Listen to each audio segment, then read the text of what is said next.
नमस्कार, आप देख रहे हैं देश का number 1 Hindi news channel news 18 India. आपके साथ मैं हूं सबीना तामंग देशमुख। नमस्कार, मैं हूं आपके साथ शिवानी पांडे। इजराइल हमास की जंग लगातार चल रही है, 1 महीना हो चुका है। इजरायली सेना की गाजा को 2 हिस्सों में बांटने की तैयारी है और गाजा पर जारी बेतहाशा बमबारी में उसने ये देखना बंद कर दिया कि बॉम्ब कहीं आखिर कहां गिर रहा है। और अब यही वजह है कि हमास के कमांडरों को मारने के लिए उसने रिफ्यूजी कैंप पर हमला किया।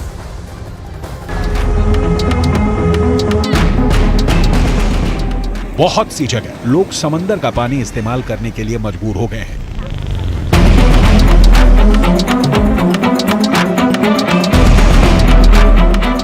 एक तरफ गाजा बमबारी से दहल रहा है तो दूसरी तरफ मानवीय संकट इतना गहरा गया है कि खाने पीने की जबरदस्त किल्लत हो गई है।